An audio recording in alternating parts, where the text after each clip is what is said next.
Hello, everybody. My name is Aaron Canola, and welcome back once again to another edition of the Movie Battleground. Hope everybody is doing well. We are back here today for another match. If you guys didn't check out yesterday's match, we had the latest entry into our Summer Invitational Tournament. It was the first match of the semifinals. We're starting to wrap that up. We have the next one next week, and then the finals are coming shortly after, so go check that out. There's a playlist if you haven't seen any of those matches yet, but you guys can go check them out.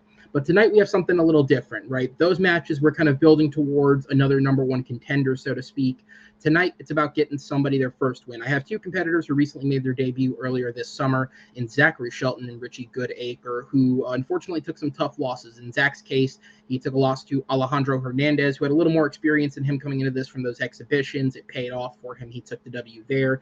In Richie's case, he went up against John Maher, who has since put up a hell of a fight against a seasoned competitor in Austin Howell, and he suffered a loss at his hands. So they're back tonight looking to try and get that first victory. With all that said, though, I'm not going to waste any more time. Let's get into it with our first competitor, entering with a record of no wins, one defeat. He is Richie Goodacre. Richie, welcome back to the Battleground, sir. How are you feeling tonight heading into this?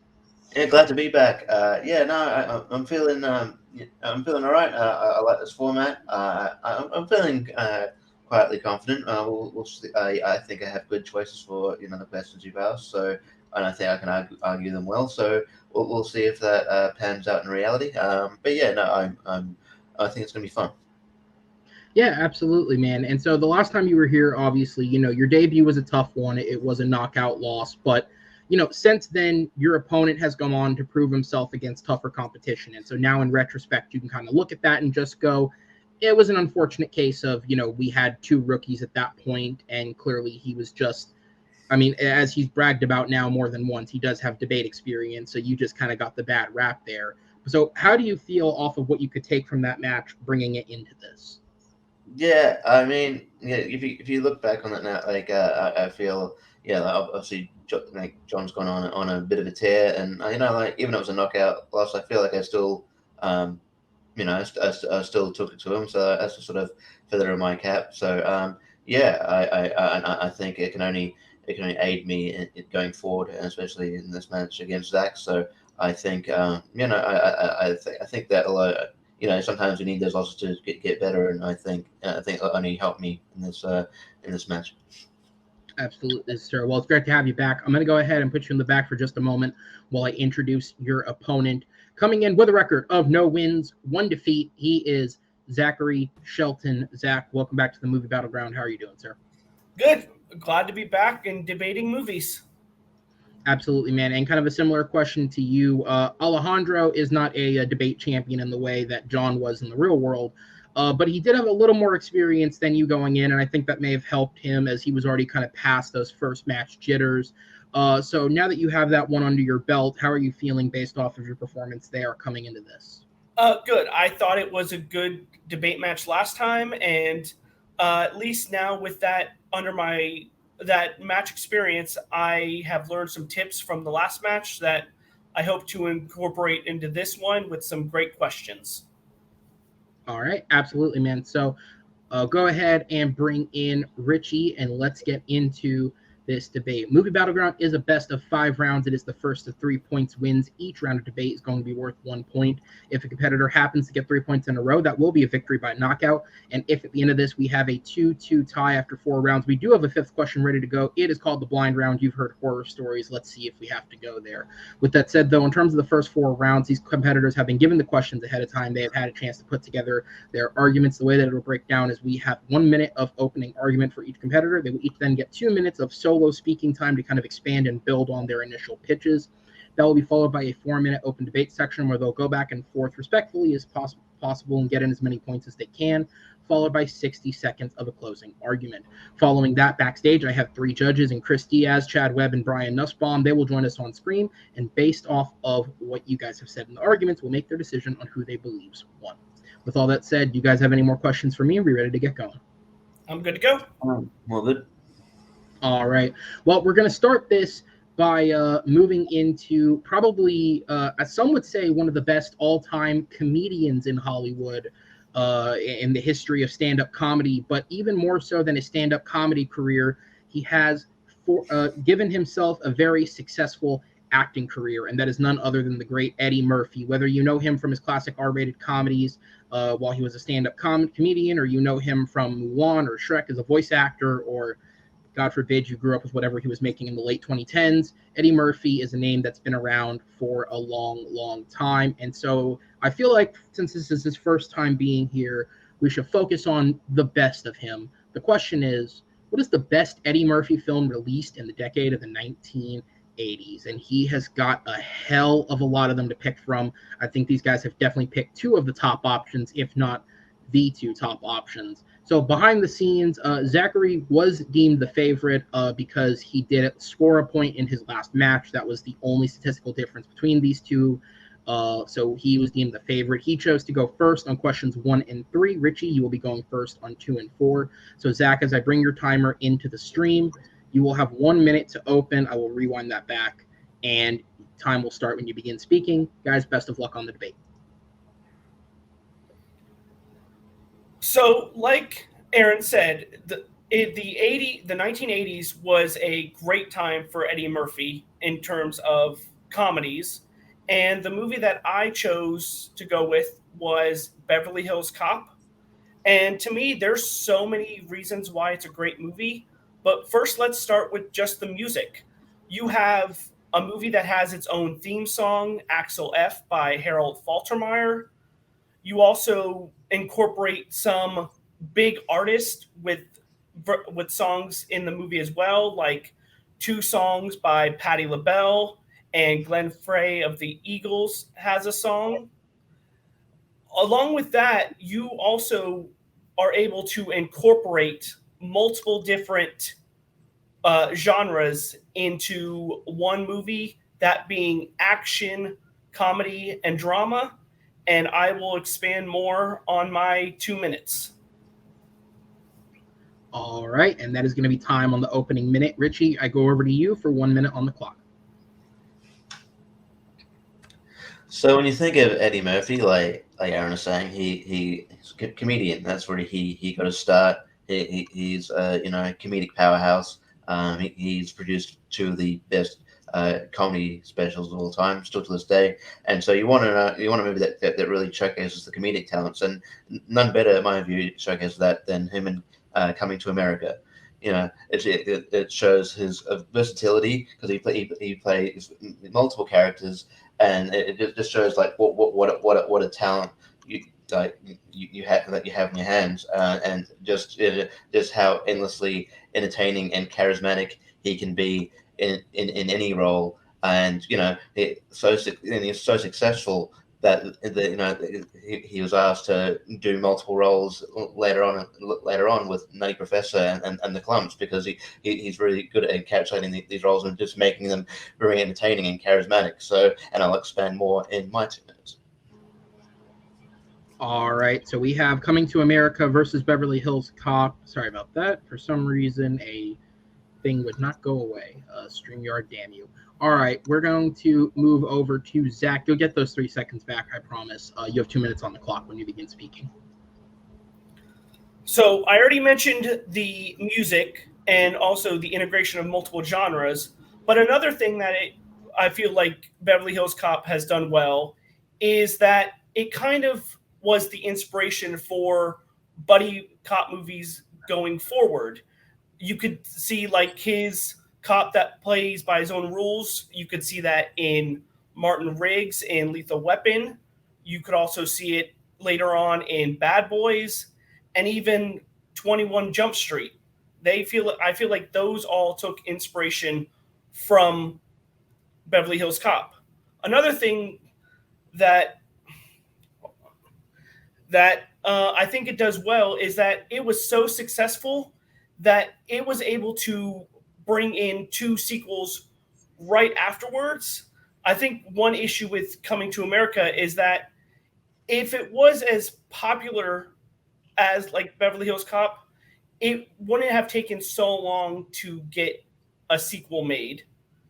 It could have been money-wise, but with it coming so late, it seems like maybe dawned on the popularity of that movie, whereas you want to strike while the iron is hot in the case of Beverly Hills Cop. And I will rescind the rest of my time. All right, go ahead and jump that forward. And Richie, once the clock goes ahead and turns over to 0, you may begin your time speaking. If you do need a couple of extra seconds, just let me know and I'll pause it and restart it for you when you're ready.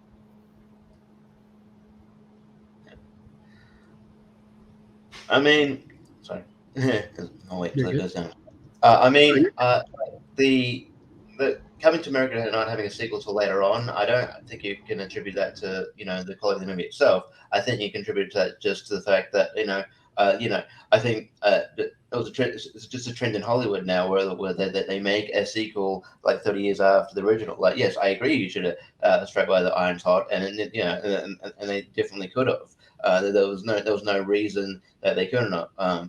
But they, for whatever reason, that they didn't. So yeah, I don't know. I would say it's not indicative of the quality of the movie, and also I would say I don't know. I don't think Billy Hills Cop really started the whole buddy cop subgenre. Considering I think when you think of Billy Hills Cop, you just think Eddie Murphy. I know. Obviously, there is a team up there, but it's not put in full focus. It's I would say a buddy cop movie, something that started a buddy cop movie is more Lethal Weapon, where Mel Gibson and Danny Glover are more even keel. So yeah, I just don't think that I don't think like Billy Hills Cop is revolutionary in that way. And also, it's like two genres. Yeah, cool. But I feel like it's more of an action comedy in the second one, Beverly Hills Cop 2, than is the first one, where it's more a comedy and the action. There's only action at like the sort of the third act, second act. But so I don't know. I just feel like Coming to America better shows Eddie Murphy's talents, where I think you can argue Beverly Hills Cop is just sort of a cop movie that we've seen done a bit better before, even though it is a classic. So I'll yield the rest of my time. All right, guys. So we're going to go ahead and move into the 4-minute open discussion segment. Please remember, guys, obviously there isn't any strict rules. Please be respectful of each other's time, allow each other to speak, and try not to talk over each other too much. Although a little fighting I won't mind. It is a battleground after all. With that said, though, time starts when the first competitor speaks. So to me, I feel like both movies are over the top, but I feel like Beverly Hills Cop kind of reins it in, whereas as opposed to Coming to America, it seems like a lot of the things that happen in Coming to America just seem like they're not believable, in terms of like going to Queens and trying to be a normal person and asking for like the crappiest apartment. Doesn't seem normal. Or the opening dance scene for him trying to find like the wife. It just seems like that's just way over the top that nobody would. I mean, it's not normal, but like I feel like the best comedy is grounded in like sort of absurd, being absurd, and the idea of him going to Queens and asking for the crappy hotel is it's just a funny way of him, showing where he sort of where he's come from. And I just think I think there is humor in the bizarre. So I don't know. I don't think you have to be fully grounded in reality when you're doing a kind of over the top silly comedy. And I don't think if Coming to America wasn't over the top, it wouldn't be as memorable of a movie. I think sometimes with Eddie Murphy, when you go into watching an Eddie Murphy movie, you expect to over the top, because that's what he delivers. Like there's sort of bombastic. There's very magnetic personality. This charisma powerhouse, and you want to see this dude that's kind of a bit over the top, especially with all the characters he's got to play. Well, when you mentioned memorable, I guess my other question is, are there really a lot of like memorable scenes that you remember from Coming to America? with Beverly Hills Cop, you have the Surge was seen in the art gallery. You also have the banana in the tailpipe, which actually was made into a Funko Pop. I just feel like the best scene, at least for me, was a callback to Trading Places. And to me, that was kind of maybe the most memorable scene in Coming to America. I mean, I agree that it is, but I would argue that but the only memorable scene in yours is the banana and the tailpipe, which is I think sort of played out at this point. It's funny enough, but I don't beyond that. I don't think there is sort of a memorable scene. I think it's I think your movie is just it's a fun action movie, but there's nothing that's too memorable. I think it's people always cite the banana and the tailpipe, but for to be a sort of over the top classic movie, I think there's other things you've got to other scenes you have to cite here. But And the other thing I feel like with Coming to America is that, yes, you bring up that he plays multiple characters, but I feel like he had to embody them with costumes and makeup, whereas he's able to portray some smaller characters in Beverly Hills Cop, but he doesn't need the costumes and makeup to really accentuate the different characters, in my opinion.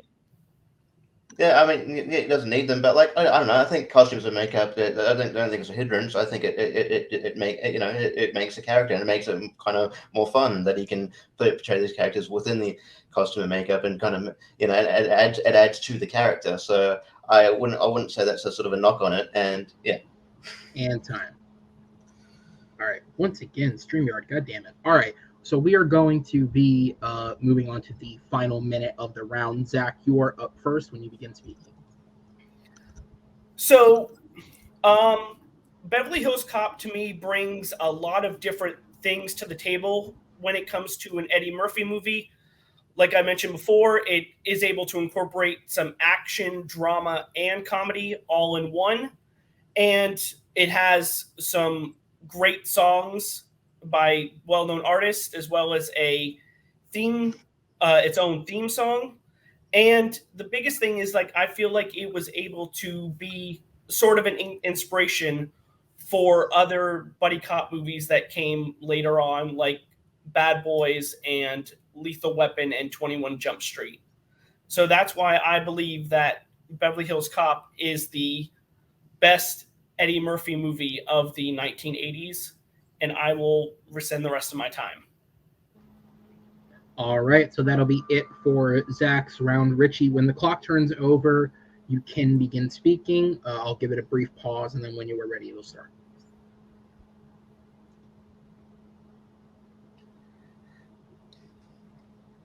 At this point in Eddie Murphy's career, he couldn't do anything wrong comedically. People wanted to see him. When you see Eddie Murphy, you want to see him be funny. And that's what you get in Coming to America, and it's revolutionary in the sense that no one, very few movies have come along where you see someone play that many characters and play them so effectively. I think it put Eddie Murphy on the map as being such a comedic powerhouse. Whereas I don't think Beverly Hills Cop really revolutionized the buddy cop genre as opposed to being a cop movie. I think Lethal Weapon does that better. I think as far as Eddie Murphy's filmography, I think Coming to America is more memorable because it does showcases his biggest talent, and that's just making people laugh and being this absolutely this great comedic powerhouse. And I'll rescind the rest of the time. All right, guys. Solid first round there. I'm going to go ahead and send both of you to the back in order to bring in our judges for the round. So just a couple of fact checks or things to clear up here. So Coming to America was the first film where Eddie Murphy portrayed multiple characters. Though he wouldn't do it for a little while afterwards, it would go on to become a staple of his films from the 90s going into the 2000s. He would do it 6 more times, including Vampire in Brooklyn, The Nutty Professor, Bowfinger, The Nutty Professor 2, Norbit, infamously, and of course, Coming to America, the sequel. When talking about the birth of the buddy cop genre, this is something that we've addressed on the show before, actually in relation to Beverly Hills Cop. Akira Kurosawa is actually credited with creating the buddy cop film genre with his film Stray Dog. However, in terms of American popularity, it was considered pioneered by the 1967 film In the Heat of the Night by Norman Jewison. In terms of viewing buddy cop comedy or buddy cop films as comedies, 48 Hours, which also starred Eddie Murphy alongside Nick Nolte, was considered the generator. Beverly Hills Cop is often considered alongside of that as one of the films that popularized it, although it is noted that it's not a direct buddy comedy in how we know it because it's him working with a team of cops themselves. So it's kind of considered a part of that run, but not quite, and it's more so attributed due to the connection of Eddie Murphy. The other big thing is, in terms of Coming to America not getting a sequel, there's actually a very specific reason as to why the film did not get a sequel until many, many years later. The first is that they chose to do what was actually more common back in the 80s and 90s and create a television spinoff. There was actually a pilot created, also titled Coming to America, in which comedian Tommy Davidson played Akeem's younger brother, Tariq, who is sent to America by Akeem to attempt to kind of follow in his footsteps. A pilot was shot and aired on television. However, it didn't go over well, so they decided not to move forward with the show. In terms of why the sequel film never got made, it's actually because John Landis and Eddie Murphy didn't have a good working relationship. Now, as people know, they worked on Trading Places in the early 80s, and the relationship at that point was fine. However, in the 5 years that followed, Murphy's career took off following him leaving SNL, and Landis's career went into a mudslide because he became involved in lawsuits related to the accidental deaths on the set of the Twilight Zone film. And so even though Coming to America was originally supposed to be Eddie Murphy's directing debut, he chose to instead give the position to John Landis in order to try and help him boost his career back. However, this actually led to a dissolving of their relationship because from Landis's point of view, Murphy was too big a star who was feeding into his ego too much. And from Murphy's point of view, Landis just didn't bring what he wanted in a director anymore. This would culminate in the film ending with them two actually getting into a physical altercation on set. And it's one of the reasons that many people believe Beverly Hills Cop 3 turned out badly because Landis was put in charge of that project as well, years after the two had already fallen out. To kind of round it back around, the experiences that Murphy had on the set of that film made him not want to make a sequel to the movie. And it wasn't until the late 2010s when, as was said in the debate, the trend of studios creating sequels to movies that were older began. Studios began approaching him to try and make the movie. And then after filming Dolomite Is My Name with director Craig Brewer, who himself was a big fan of Coming to America, was what finally convinced Murphy to make the sequel. So there is a specified reason as to why this did not happen in the 80s. It's not just because of box office or whatever. I had a lot of fun reading that, as you guys can tell. That's what I was doing while they were debating. It's really interesting. All right, Chris, I'm going to go to you, sir. First, sir, after what was said in the debate, who gets your vote and what soldier? Now, this is tough. I kind of went with Zachary in the end. I think Zachary got pulled out the music, got specific thing. I think Richie struggled a little bit to pull out more memorable stuff. I think Zachary, but he mentioned music, specific thing. The body cup thing. I don't want to turn me to the open debate round like that. When my point right to mention it. Okay, so the first point vote goes to Zachary. Chad, down to you, sir. Who gets your vote and what soldier? Yeah, I mean, I want to say I think this is a very evenly matched match so far. These guys were, one right after the other, countering and stuff like that. And I thought it was like a really good round between the two. I don't think one was like so far, dominating the other or anything like that.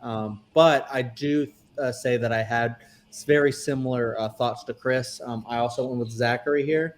And the reason being is that I thought Richie had a lot of really great points about his versatility in the movie and just playing a lot of different roles. I thought he countered a lot of stuff really well, but Zach really brought just I think a lot more points about his movie. Like no one really went into like the plots of their movie that big, but he did mention that, Beverly Hills Cop is action, comedy, drama, has a lot of great music.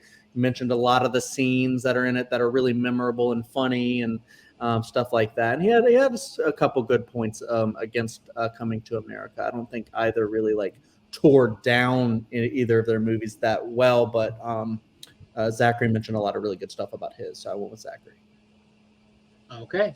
All right. So that is going to be the first round there, guys. Thank you so much. I'll go ahead and sit you guys in the back and bring in our judges as we will go ahead and move into question or competitors. You guys are not judging. We're moving into question number 2. We're going to stick in the realm of comedy, but we're going to move to a very different type of comedian. Let's talk about Judd Apatow, who is obviously a director who is hugely famous for his comedic films. And I feel like there are 2 things that every Judd Apatow film has. Great performances, despite the film actually being a comedy, and it's probably about 20 minutes too long. Let's be real, it's not just a joke, it's actually truthful. All of his movies are way too long. With that said, though, the performances is what I want to focus on, because Judd Apatow, despite being known as a comedy director, has done a great job of getting some really legitimately good performances out of people over the years, whether it's at the beginning of his career. I mean, look at his television show, Freaks and Geeks, with a lot of younger actors who would go on to be well known now. If you want to look at his recent stuff with Pete Davidson and the King of Staten Island, or hell, he made Amy Schumer likable for 5 minutes in Trainwreck. That was a fucking miracle. So let's talk about it. The question is, what is the best performance directed by Judd Apatow? Richie, you were up first on this question, sir, so I will go ahead and turn it over to you. The timer is on screen, and it will start ticking when you begin speaking. I think, like Aaron said, I think what Judd Apatow does well is he brings out a great dramatic, great versatile performances out of seemingly comedic actors, and I think the best that showcases is Adam Sandler in Funny People. I think Adam Sandler is fantastic in this movie. About a comedian who gets diagnosed with cancer. There's 2 movies: a comedian who gets diagnosed with cancer, and then the second half, a comedian who has lives life after it goes into remission, and how he sort of has to deal with the fact that he's changed as a person and changed to the people around him, and just how he navigates that. And I think he does a fantastic job. And yeah, it's a very laid performance, and yeah, it's very, very real. If you knew Sandler's history and just how he had to get to get that performance, he had to go to somewhere real. And I think it's just a very, very memorable performance. And time. All right, Zachary, over to you, sir, for your opening minute. So the performance that I chose is Steve Carell in The 40-Year-Old Virgin. I picked this performance because I feel like it's a type of character that we really haven't explored much in a movie, and that's someone of an older age who has a big secret, like being a virgin, and having to go through what he goes through after revealing that to his friends, and still feeling awkward about it. And I feel like Steve Carell brings that believability to the role of him being able to still live his life while confiding in his friends about this big secret, while also having to live with the shame of having this big thing happen to him. And time. All right, so we're going to go ahead and get into the 2-minute discussion here. Richie, back over to you.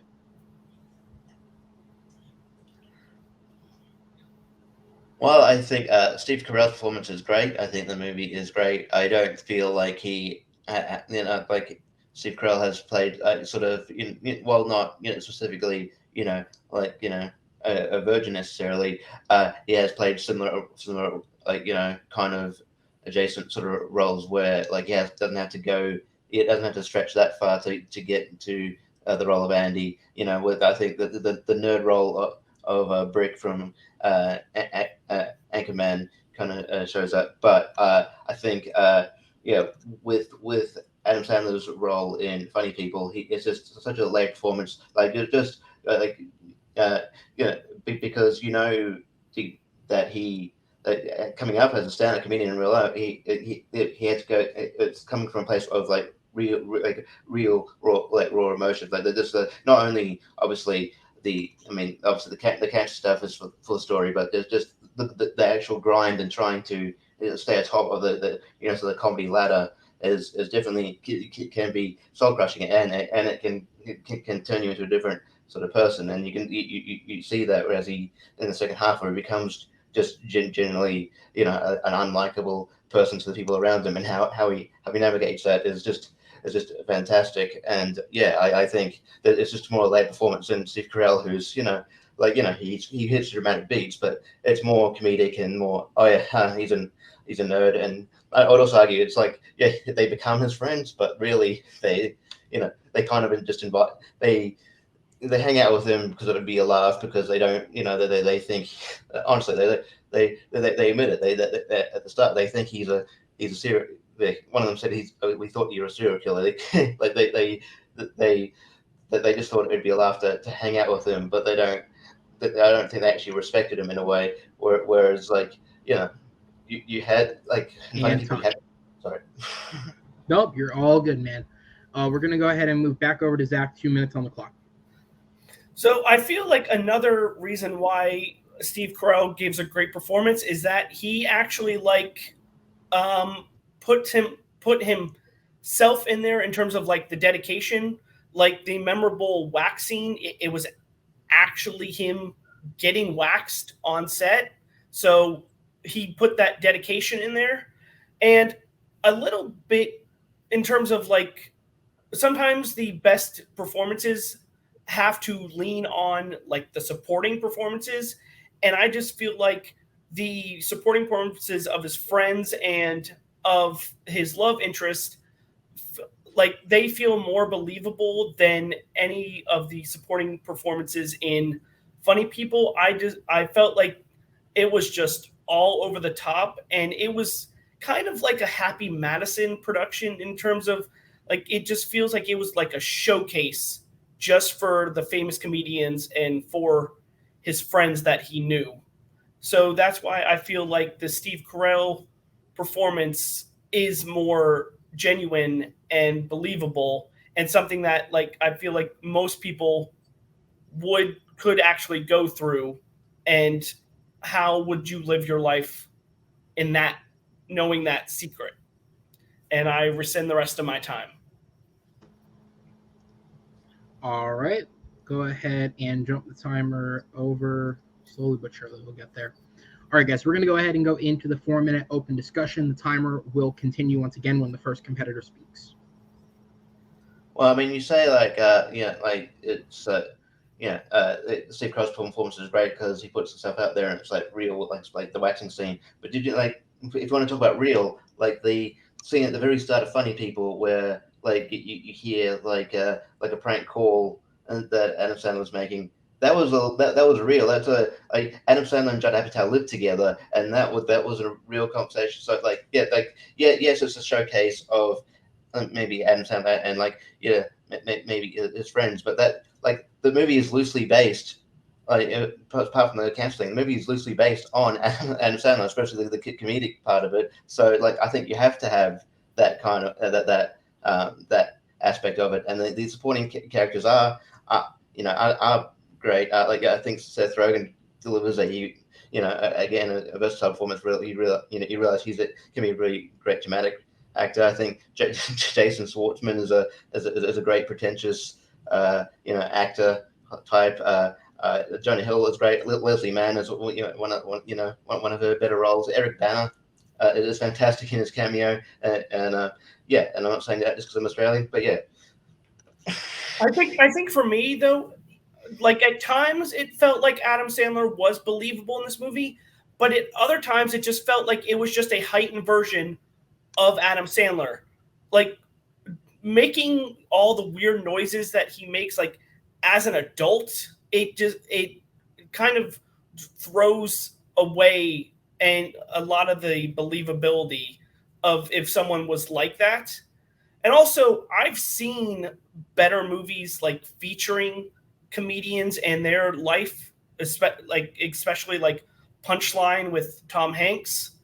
And I've also seen better movies with people discovering they have a disease and how they are able to adapt to life, like 50-50, or even Tom Hanks in Philadelphia learning that he has AIDS. So I just feel like those performances were more well done than Adam Sandler's in Funny People. 50-50, though, is not like I wouldn't say it's a laid performance. It's more sort of a performance where just Goodacre has to deal with the fact he's got cancer. There's no sort of arc where he completely changes as a character. There is moments where he's a heightened Adam Sandler, but it's based. Part of this is based actually on Adam Sandler, so you do expect that it has to be a bit about Adam Sandler. so you want that Adam Sandler isms in there. I think this is one of the very few movies where those Adam Sandler isms are sort of warranted because it's showcasing him. Also, your point, like Punchline, but like Punchline is based on a fictional character. I think what makes this real is it is loosely based on Adam Sandler himself. So yes, while Punchline is good, the character Tom Hanks is playing is fictional. He's not real. So in order to get the performance out of Adam Sandler and just get the raw emotional performance out of Adam Sandler, he had to go to someplace real because it and authentic, because it is about his loosely based on his life. And the other thing I'll say is that I just feel like in terms of like the romantic relationships, it seems like the one in 40-Year-Old Virgin was more like genuine, whereas it feels like the one in Funny People was kind of forced on you. Like it had to be a relationship, and that's a difference to me. And time. All right, we're going to go to the 1-minute closings. Richie, you are up first, sir. The timer will start when you begin speaking. I just think Adam Sandler's performance is more layered. Yeah, Steve Carell does a great performance. It's a breakout performance, but again, it's mainly comedic, and he is playing a character that I'm guessing wouldn't be that based on himself. But like the Adam Sandler, it's based on him. He had to go to a deep place to get this performance out of him, and I think I think his performance is helped by the people around him, because it's gonna, and I think that's and I think the Adam Sandler performance is necessary, especially with the Adam Sandlerisms, because of it's loosely about him. And I think it's not the relationship isn't built up as much as 40-Year-Old Virgin, but I think the relationship between him and Lizzie Mann works still, and yeah. And time. All right, we have 1 more minute on the clock for the round. Zach, you are up. So to me, I feel like the Steve Carell performance in 40-Year-Old Virgin is more believable in terms of it's a character that we really haven't focused on much in terms of like age and what he has to go through. But also, like I said, it's believable because it's like he's able to still do his hobbies and still talk with his friends while also being ashamed of the being a virgin aspect. I feel like Adam Sandler and Funny People, while at times it's believable, it also just seems like a heightened version of who he really is, like on SNL or in his real life. So it seems a little not believable and a little over the top. And I rescind the rest of my time. All right. That will be time. We'll go ahead and sit you guys in the back and bring the judges in. So not as many fact checks as last time, nor do I have a long, interesting story. I do have just a couple different things. So we have In Funny People. So Funny People was actually technically a Happy Madison production.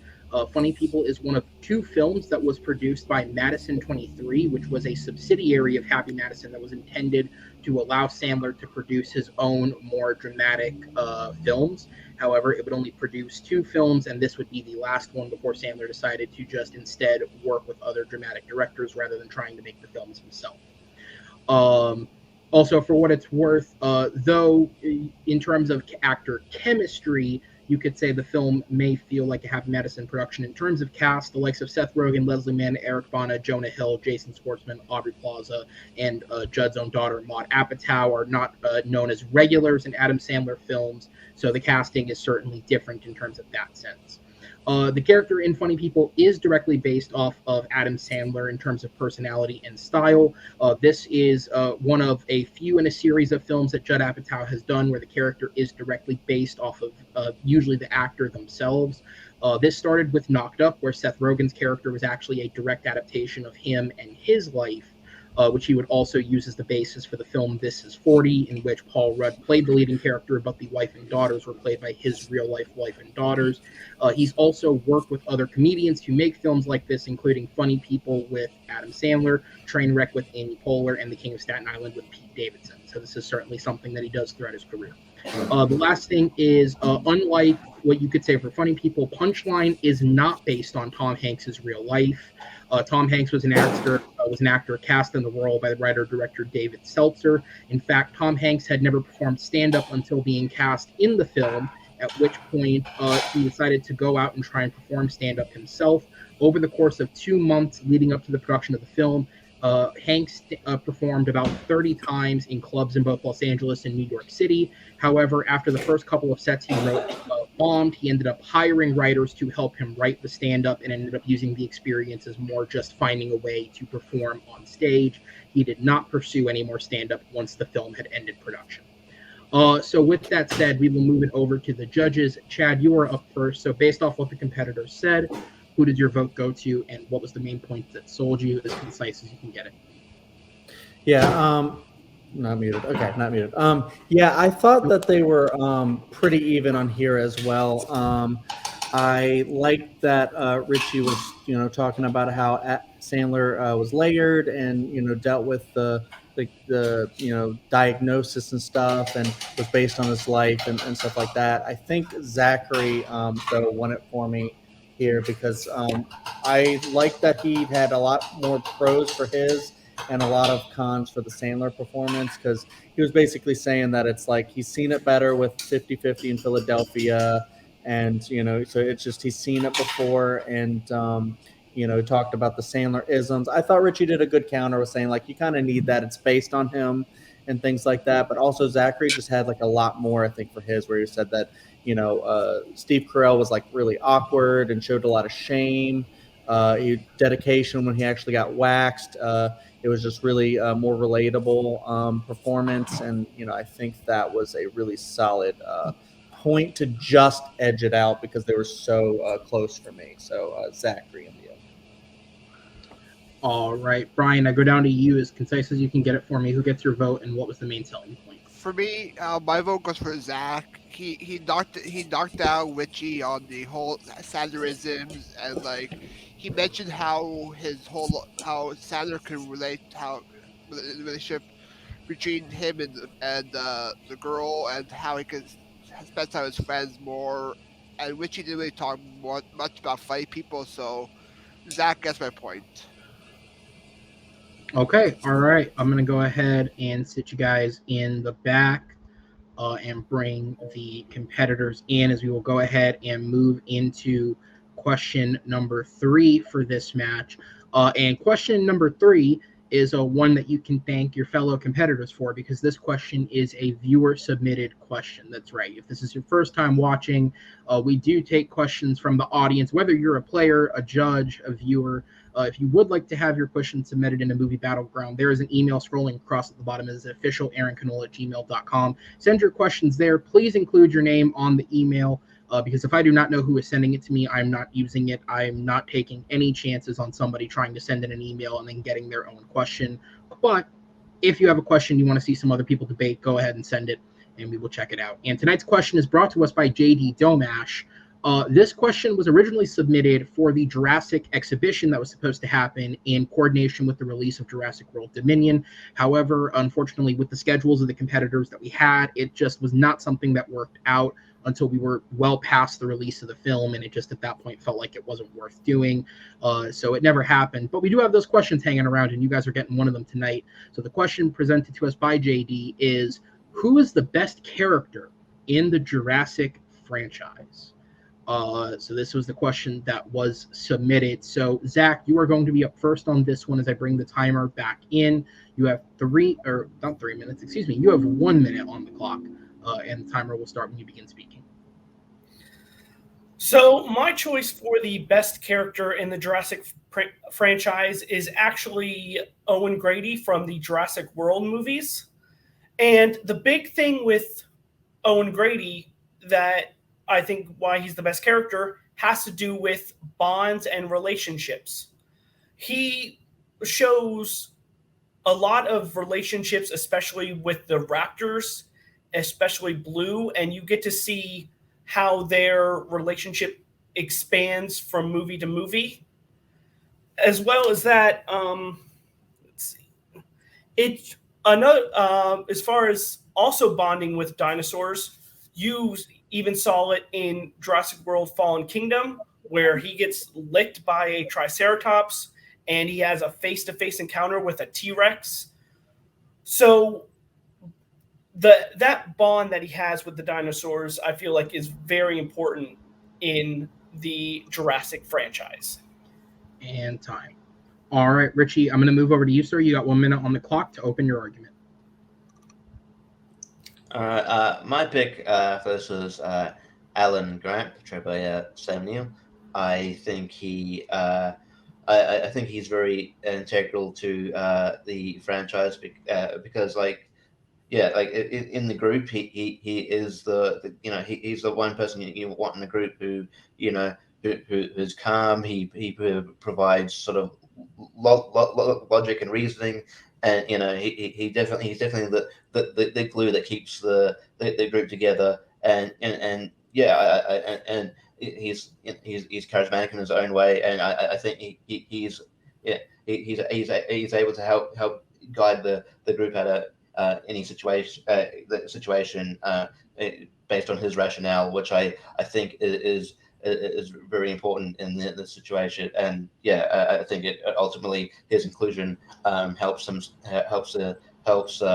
Ian Malcolm and the other groups survive in Jurassic Park. So all right, that will be time. And before the comments decides to roast me, since I'm more than happy to call other people out, I'm going to call myself out too. Yes, that says Jurassic World 3. Fuck me, right? Who cares? We're going to go ahead and move into the 2 minutes. Zach, you're up first. Time starts when you begin speaking. So another reason why I feel like Owen Grady is the best character is I feel like he's someone that you want in your corner when all the stuff starts to happen, all the crap, because he puts himself directly in the action. If you remember from the first Jurassic World movie, he's riding a motorbike surrounded by raptors. Also, like with the raptors, he's in the cage, especially with the famous hand signal that people know about. So I feel like I said, he puts himself right in there, and he's someone that you want helping you out when things hit the fan. With Alan Grant, it's like he gets into the action, but it's more like he's reluctant to get in. And while he does have knowledge, I feel like Owen, knowing the bonds that he has with these dinosaurs, has definitely some knowledge that could help when things go down. And I'll expand more in the next segment. Okay.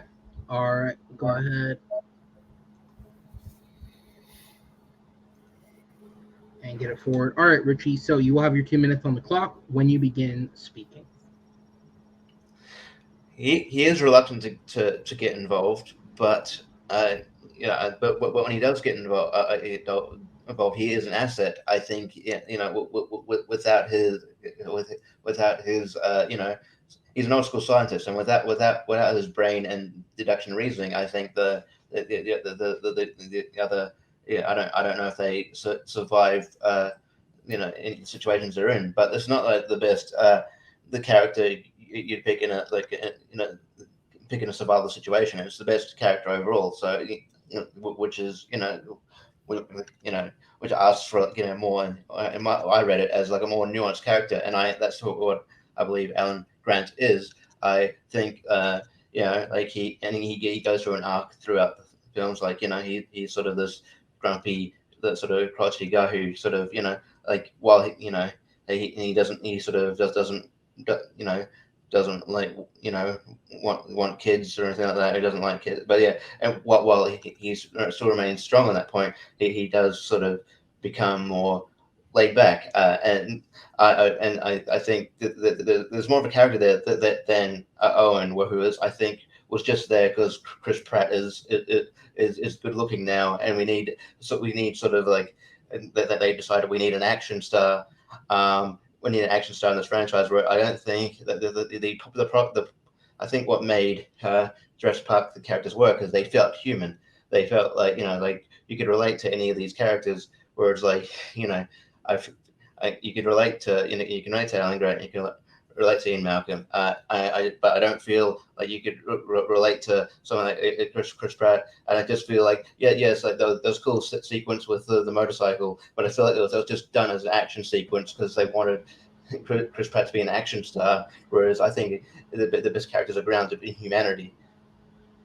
And time. All right, we're going to go into the 4-minute open discussion. The timer starts when the first person speaks. I think for me, one big difference between the two characters, and I think what kind of sets them apart, is like the era that they're living.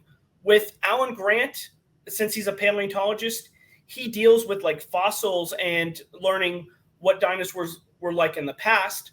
With Owen Grady and the evolution and the like genetic modifications and the new dinosaurs, he lives in the present. So I feel like he has adapted better and is able to assist more in knowing what is going on now compared to Grant. Yeah, sure. He's maybe able to assist more, but in terms of a overall character, I just feel like like the Owen character is literally, and I at this point I think they just had Chris Pratt in everything, and he was just it's like I just feel he's just like he's like just the action guy. And I feel like there's more at stake for someone who maybe doesn't. I think you want someone like you root for someone more like and Alan because that's why he doesn't have those things on his side. He's like, oh, how is he going to get out of this? And there's sort of a more an emotional connection there. I think there's a reason why people don't talk about Fallen Kingdom as much as they do. Like Dominion is because I think that the Dominion, the whole selling point was all these characters coming back. I don't feel like maybe I just don't feel like in like 20 years time there's going to be this love if they reboot the franchise. There's going to be love for like, oh, we need Owen back, we need Blue back. I don't feel like there is that thing, and I think the team dynamics there. I think what makes Alan Grady and Ian Malcolm and grow as characters is the sort of team up, and then, you've got Owen and Blue, but there's not really anything there beyond that. I just think Alan is just like I just think he's just the all-around nuanced character that people can glom onto and relate to as whereas I feel like Owen Grady is just sort of plucked out of an action movie who's sort of he can talk to T-Rexes, but when you talk to Raptors, but it kind of that feels like more of a sort of an action kind of cool action trope as to something that I don't know. It just feels like less sort of relatable than these other characters. And you talked about the relationship with Owen and Blue, but I actually feel like that's kind of beneficial in terms of Owen will do whatever it takes to save anybody, like you have seen in the third one with his daughter, but also whenever they're in a tight spot based on all the new changes that have happened, you kind of need that relationship that I feel like Alan didn't have. He didn't have that type of relationship with a human or even a dinosaur in order to deal with what was going on at that time. I feel like he could have had. It doesn't matter the deep relationship. I think he would get in there and be able to save. Anyway. All good, man. All good. We're going to move on to the closings. Zach, you have 1 minute on the clock when you start speaking. So the reason I chose Owen Grady as the best character is mainly because of the bonds and relationship. The relationship that he has with Blue and the bond that he actually has in the first Jurassic World movie with the fallen Brachiosaurus, where you get that relationship and that understanding, as well as him being a part of the action in order to save people and to adapt to the changing dynamics, especially with things like the Indoraptor and the Indominus Rex. And I feel like he's someone that you want, knowing what's going on now, but also if you need someone to help you survive. So that's why I feel like Owen Grady is the best character in the Jurassic franchise. And I rescind the rest of my time. All right, so we will move over. Richie, you got the final minute of the round, sir. Time starts when you begin speaking. Again, I just feel like maybe sort of more talking about like how he would help in a survivalist situation as opposed to how he would be as an overall character. Yes, he's an asset. I would want him on my team, but is he the best character in the Jurassic franchise? I think that's not a question entirely, and that's the question that we've been asked. I think as far as character, I think Alan Grant's more relatable. I think he goes through more of an arc as the franchise goes on. I think again he is also an asset to the team with being able to keep everybody calm and being able to use logic and reasoning to sort of get out of a situation. It'd be it's great that we have Owen to kind of get his hands dirty, but I do think I think the more iconic character is Alan Grant.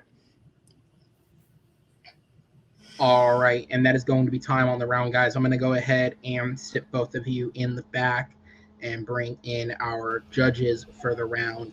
There's not really any fact checking to be had here, so we're just going to go straight on to the results. Brian, you are up first, sir.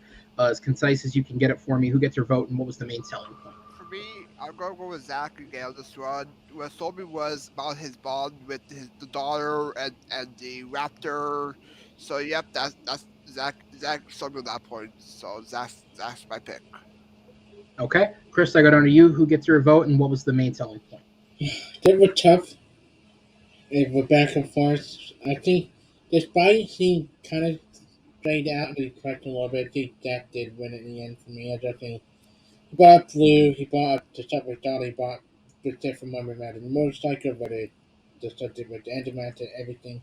I just like how I feel about the characters that did win it. What you came close, that was the more specific example for the film with Alan, just talk about his kind of realization and stuff. Put that one in for me. Yeah.